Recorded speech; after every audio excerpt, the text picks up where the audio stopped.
उत्तर प्रदेश, बिहार, मध्य प्रदेश, राजस्थान, वो भी राजस्थान का सब हिस्सा नहीं। ये मुख्य धारा अगर राष्ट्र का प्रतिनिधित्व करती है तो माफी के साथ कहता हूं मैं इस राष्ट्र का हिस्सा नहीं हूं। एक ट्राइबल लीडर, बल्कि कई लोग तो एक ट्राइब का नाम लेके लीडर बता रहे थे। मैं उस दौर में विद्यार्थी था रांची का, शिबू सोरेन की एक उंगली उठती थी, पूरा रांची, पूरा झारखंड आज का बंद हो जाता था। सिर्फ आदिवासियों के नेता नहीं थे, एक कल्पना के सृजक थे। लेकिन हां, बड़ा आसान है कैटेगरी में बांध देना। अब मुझको कमाल लगता है, आप ट्राइबल लीडर बोलते हो, बैकवर्ड लीडर बोलते हो, दलित लीडर बोलते हो, फॉरवर्ड लीडर कभी क्यों नहीं बोलते हो?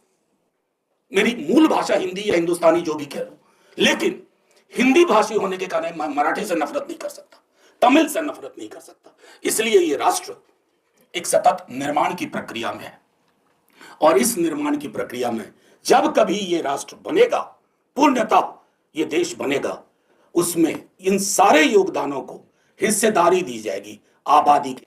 अगर यहां की पॉलिटिक्स, यहां की पब्लिक लाइफ इंडिया को रिप्रेजेंट करती है तो मैं साथ में नहीं हूं। मैं हिंदी भाषी हूं।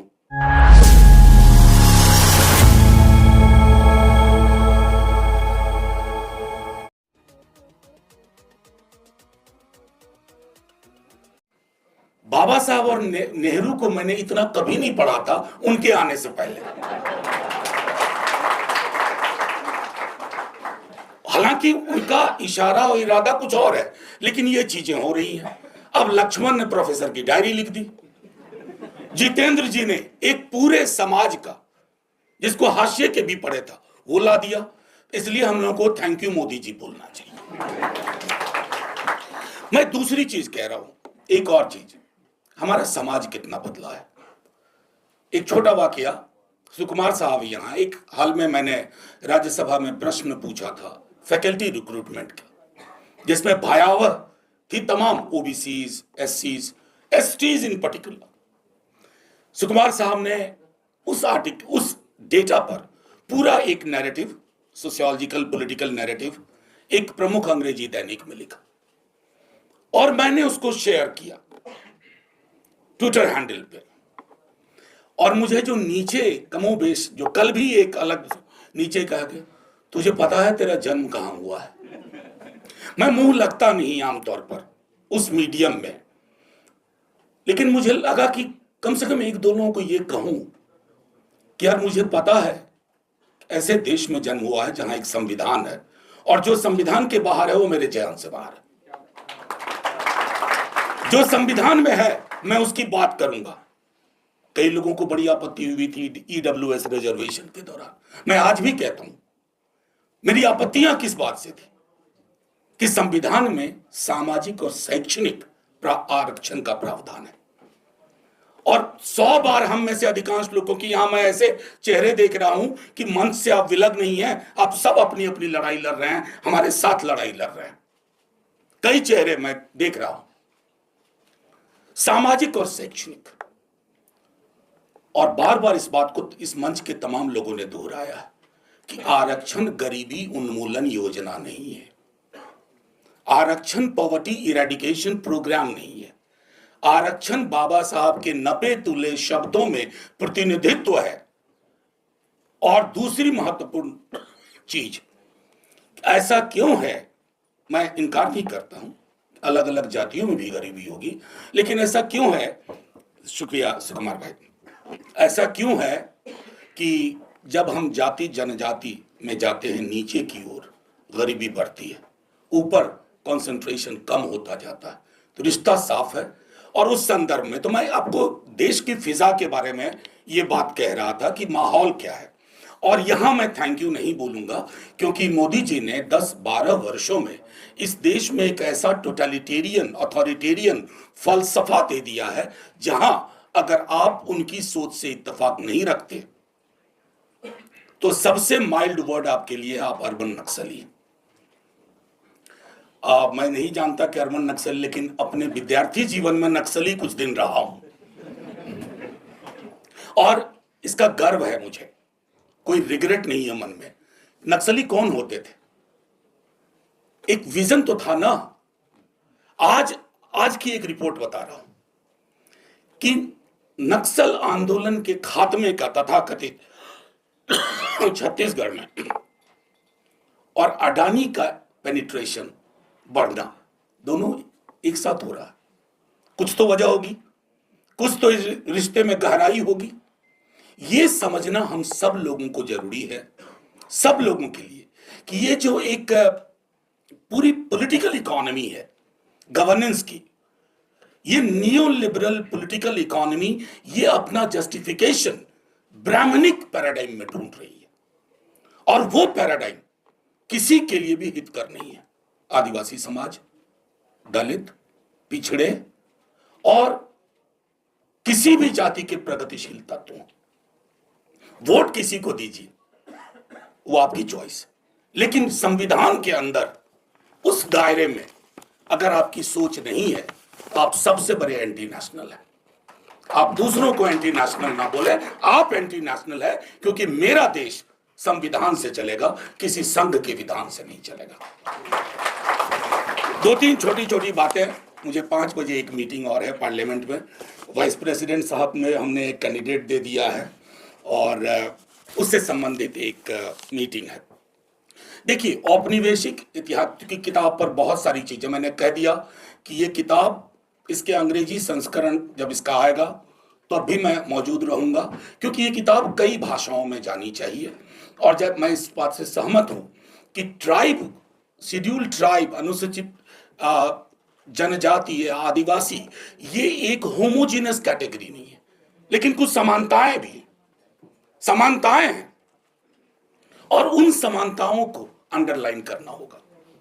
औपनिवेशिक लेखन ने बहुत नुकसान किया, लेकिन तथाकथित राष्ट्रवादी लेखन ने उससे बड़ा नुकसान कर दिया। मार्क्सिस्ट हिस्टोग्राफी, उसने भी बहुत नुकसान किया, क्योंकि पूरे तीनों में एक चीज कॉमन थी, ये मैक्रो लेवल पे चीजों को देख रहे थे। तो गांधी के आंदोलन और उसके पूरे के पूरे अम्ब्रेला में बाकी छोटी छोटी चीजें गुम हो गई। इवन सबाल्टर्न स्कूल, मैं इतिहास का नहीं हूं, थोड़ा बहुत ग्रेजुएशन में इतिहास था तो थोड़ा दखल था इतिहास में। आजकल दौर एक अलग प्रकार का चला हुआ है।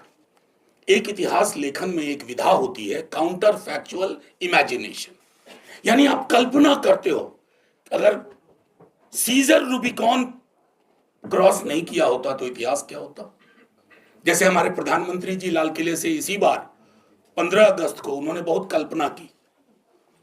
अब नेहरू तो खैर क्या कहूं, मैं सदन में कई दफा बोल चुका हूं कि यार एक मंत्रालय बना लो, दिल्ली का झंझट ही खत्म, उन पे मुकदमा कर दो कि नेहरू, मतलब प्रधानमंत्री जी 15 अगस्त को उस मौके पे आरएसएस की भूमिका की तारीफ कर रहे थे। विजयादशमी में करते तो मुझे कोई दुख नहीं होता, लेकिन लाल किले की प्राचीर 15 अगस्त, और आप आरएसएस की, खुद आरएसएस के सरसंघ चालक चौंक के बैठ गए होंगे, हम कहां थे। तो ये इसको कहते हैं काउंटर फैक्चुअल हिस्ट्री राइटिंग, और आजकल उस लेखन का दौर चल रहा है। और एक डोमिनेंट इलीट वर्ग की भी अपनी एक सोच और एक समझ होती है। अगर आप देखें आदिवासी, जैसे एक मैं छोटा वाकया देता हूं, मेरे एक मित्र हैं जेएनयू में, बटब्याल, राकेश बटब्याल, उन्होंने एक बहुत अच्छा पीस लिखा शिबू सोरेन साहब का, उनकी मृत्यु के बाद, देहावसान के बाद। पूरे 4 दिन अखबार में शिबू सोरेन को सिर्फ एक ट्राइबल लीडर, बल्कि कई लोग तो एक ट्राइब का नाम लेके लीडर बता रहे थे। मैं उस दौर में विद्यार्थी था रांची का, शिबू सोरेन की एक उंगली उठती थी, पूरा रांची, पूरा झारखंड आज का बंद हो जाता था। सिर्फ आदिवासियों के नेता नहीं थे, एक कल्पना के सृजक थे। लेकिन हां, बड़ा आसान है कैटेगरी में बांध देना, और मुझको कमाल लगता है, आप ट्राइबल लीडर बोलते हो, बैकवर्ड लीडर बोलते हो, दलित लीडर बोलते हो, फॉरवर्ड लीडर कभी क्यों नहीं बोलते हो, अपर कास्ट लीडर क्यों नहीं बोलते हो। ये कैटेगरीज, इनके पीछे भी एक मंशा है। ये किताब उन वर्गीकरण को भी तोड़ेगी, ये मेरा भरोसा है। और मैं बार बार, लक्ष्मण बोल रहे थे, सुकुमार भाई भी बोल रहे थे, एप्रोप्रिएशन, इससे भी सावधान रहना है। मतलब मैं एक छोटा उदाहरण आपको दूं, जब मैं रांची में था और काफी मेरे ट्राइबल दोस्त थे, धर्मांधता इस लेवल पे नहीं देखी थी मैंने। इससे भी सावधान रहना, सिर्फ आदिवासियों को नहीं, हम सबको, क्योंकि धार्मिकता और धर्मांधता की के बीच की जो दीवार है वो खत्म कर दी गई है। और ये सिर्फ पॉलिटिकल लीडर्स ने नहीं किया, बाजार ने उनका साथ दिया। तो आप कई मोर्चे पर लड़ रहे हैं, अलग अलग मोर्चे पर लड़ रहे हैं, लेकिन महत्वपूर्ण यह है, और यहां मैं इस बात से सहमत हूं, जैसे सप्तगिरी भाई कह रहे थे, थोड़ा उनसे विलग, लड़ाइयां साझेदारी की करनी होगी,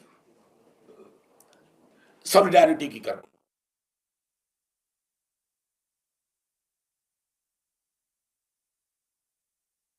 ये किसी भी, वो शहरयार की एक मशहूर लाइन है, इस रात की दीवार को ढाना है जरूरी, ये काम मगर अकेले जितेंद्र मीना से नहीं होगा, सबको आना होगा, अपने अपने हिस्से की लड़ाई लड़नी होगी। और मेरा तो पूरा का पूरा फ्रेमवर्क ही बिगड़ गया, लेकिन जो भी मैं समझता हूं कि आप सबको बहुत बहुत शुभकामनाएं। जैसा मैंने आप प्रारंभ में कहा, हम सब ने, आप सबको, क्योंकि मैं देख रहा हूं चेहरे, नाम सबका नहीं ले सकता, अब सब एक मुश्किल लड़ाई लड़ रहे हैं, हम सब एक मुश्किल लड़ाई लड़ रहे हैं। और इस लड़ाई को सिर्फ पॉलिटिकल पार्टीज के भरोसे मत छोड़िए। मैं पॉलिटिकल पार्टी में हूं, हम लोग की बहुत मीटिंग होती है, लेकिन मैं कहूं पॉलिटिकल पार्टियां चुनाव से चुनाव दिखती हैं। अगर राष्ट्र निर्माण, और यहां मेरी थोड़ी आपत्ति भी है, ये राष्ट्र बना ही नहीं है साहब, it's a work in progress, या it's a work in progress. हम राष्ट्र क्या, मेन स्ट्रीम क्या होता है, उत्तर प्रदेश, बिहार, मध्य प्रदेश, राजस्थान, वो भी राजस्थान का सब हिस्सा नहीं। ये मुख्य धारा अगर राष्ट्र का प्रतिनिधित्व करती है तो माफी के साथ कहता हूं, मैं इस राष्ट्र का हिस्सा नहीं हूं। अगर यहां की पॉलिटिक्स, यहां की पब्लिक लाइफ इंडिया को रिप्रेजेंट करती है तो मैं साथ में नहीं हूं। मैं हिंदी भाषी हूं, मेरी मूल भाषा हिंदी या हिंदुस्तानी जो भी कह लो, लेकिन हिंदी भाषी होने के कारण मैं मराठी से नफरत नहीं कर सकता, तमिल से नफरत नहीं कर सकता। इसलिए ये राष्ट्र एक सतत निर्माण की प्रक्रिया में है, और इस निर्माण की प्रक्रिया में जब कभी ये राष्ट्र बनेगा, पूर्णतः ये देश बनेगा, उसमें इन सारे योगदानों को हिस्सेदारी दी जाएगी।